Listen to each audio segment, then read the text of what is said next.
ব্যবস্থা ছিল, কেননা ইনডাইজেশন সবাই থাকতো। এবং এটার জন্য সবাইকে দেখুন, আমাদের এই ডিপার্টমেন্টের একটা রুলস আছে যেটা মানে আনরিটেন, লেখা হয় না, কিন্তু সবাই এটাকে ঘেন্নার চোখে দেখে। ম্যাক্সিমামই কিন্তু অ্যালকোহল অ্যাডিক্টেড, এবং এটা যে তারা ইচ্ছে করে করে তা নয়, ডিপ্রেশনে করে, বাধ্য হয়, বা অনেকটা ছোটখাটো একটা ইন্টারেস্ট থেকে ওটা একটা নেশায় পরিণত হয়। যখন ধরো মাসের পর মাস বাড়ি যেতে পায় না, চাইলে একটা ছুটি পায় না, না কোনো গভর্নমেন্ট হলিডে, না কোনো নিজেদের একটু শান্তির একটা জায়গা। এখন যোগা হয়েছে, নানান স্পোর্টস করছে, ঠিক আছে, তাতে হয়তো মাইন্ড ঠিক থাকে, কিন্তু সমস্যা থাকছে।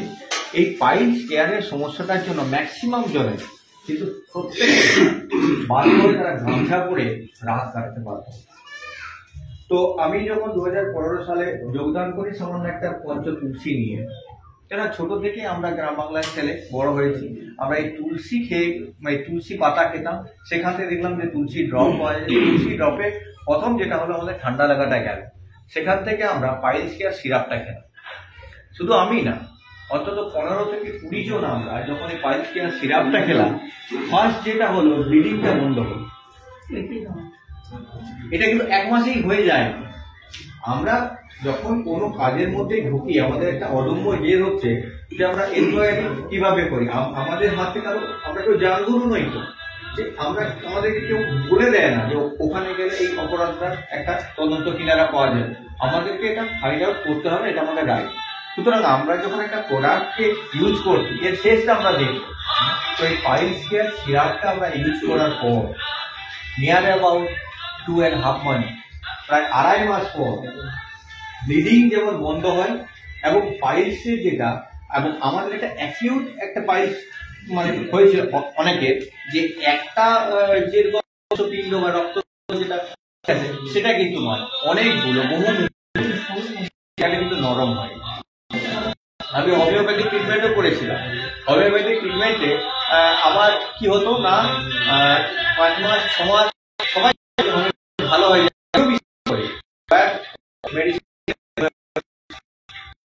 এটা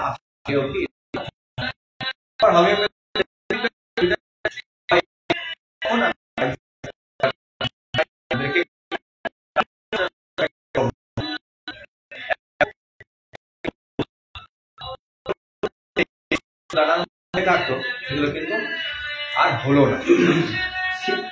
এইখান থেকে আমাদের একটা শিক্ষা নিয়ে আমার একটু সময়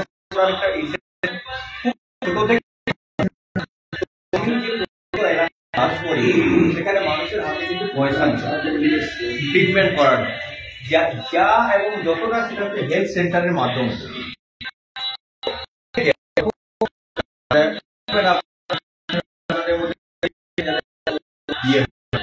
খুব অল্প বয়সে 2 কি 3টে বাচ্চার মা হয়ে গেছে। এদের যেটা হচ্ছিল সেটা হচ্ছে লিউকোরিয়া, সাদা স্রাবের একটা প্রবণতা। এইটা আমাদের গ্রাম সমাজে মানে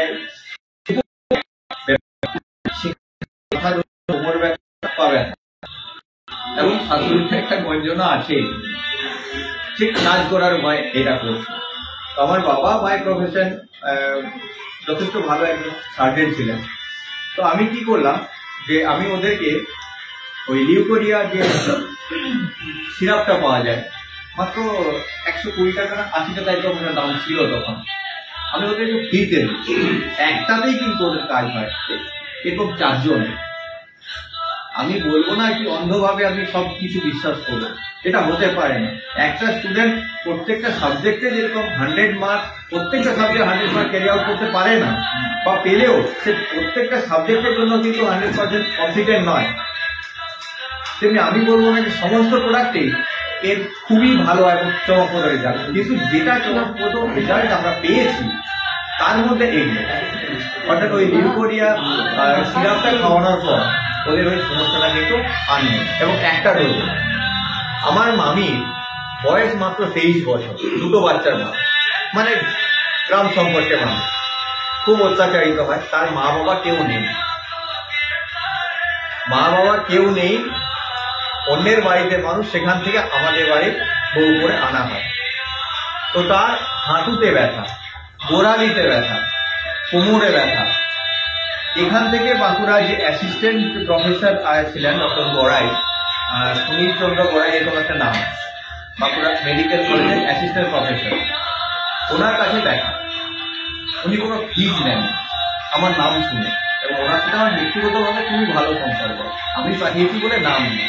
উনি একটা কথা বললেন যে এটা যেটা হচ্ছে এটা মনে হয় ইউরিক অ্যাসিডের জন্য, উনি একটা ব্লাড টেস্ট করে নিয়ে গেলেন। তো ডাক্তারবাবু নিজেই কিন্তু উদ্যোগী হয়ে ওইখানে ইনস্ট্যান্ট বসে ব্লাড টেস্ট করা, পাওয়া যায় ইউরিক অ্যাসিড। তো ইউরিক অ্যাসিডের একটা সিরাপ আমি আশিদা আমাকে দিয়েছিল, মাত্র 80 টাকা দাম ছিল। একটা ডোজ খাইয়েছি, সেই ব্যথা আজ অব্দি নেই। আমার জেঠুর হাঁপানি ছিল, অ্যালার্জি, যেটা স্যার যেটা বললেন যে হাঁপানি রোগীদেরকে, হাঁপানি রোগীরা যত কষ্ট হয়, যারা দেখছে, যারা হ্যান্ডেল করছে, তাদের কষ্টটা আরো বেশি। এটা কিন্তু মানে ওই যে জিভ বেরিয়ে আসছে, মুখ বেরিয়ে আসছে, অ্যান্টি পলিউশন ড্রপ সঙ্গে গোল তুলছি, চমকপ্রদ রেজাল্ট কিন্তু আমরা পেয়েছি। এবং আমি যে এখনো অব্দি যা কিছু সাপ্লাই দিয়েছি, এটা সবার পক্ষে করা সম্ভব নয়, কিন্তু আমি করেছিলাম আমার নিজের ইন্টেনশন, অর্থাৎ আমাদের একটা কিউরিসিটি, এটা করবো তো করবো, এটা চেষ্টা করছি। আমার গ্রামে কিন্তু আমি কারো কাছ থেকে পয়সা নিই। ফার্স্ট আমি 4000 টাকা দিয়ে সবার জন্য এই ওষুধগুলো নিয়ে গেছিলাম, আমি কিন্তু পয়সা নিই। তারা কিওর হয়ে গেছে, আজকে তাদেরকে বলতে হয় না, আমার কাছে আসতেও হয় না, কিন্তু আমাদের দিকে সেই পরিকাঠামো নেই। এবং এই মেডিসিন ধরুন সাপ্লাইয়ের একটা গন্ডগোল ছিল, সবসময় পাওয়া যেত না। আজকে যে অ্যাভেলেবিলিটিটা হয়েছে, আমি সেই জন্য প্রেফার করব যে আপনাদের শারীরিক জটিল যদি কোনো সমস্যা হয়, সেখানে আপনারা সিদ্ধান্ত নিতে পারছেন না কিন্তু করলে ঠিক হবে, কি করা উচিত এবং কেমন ভাবে করব, first consult to any Keva distributor or any Keva professionals. সেখান থেকে আপনারা খুব ন্যূনতম মূল্যে আপনারা দু একটা প্রোডাক্ট ব্যবহার করে দেখুন। যদি আপনাদের তখন ভালো লাগে তখন আপনারা কন্টিনিউ করবেন, ভালো না লাগলে কন্টিনিউ করবেন না। কিন্তু আমি এটুকু বলতে পারি, আপনারা কেউ নিরাশ হবেন। ধন্যবাদ সবাই।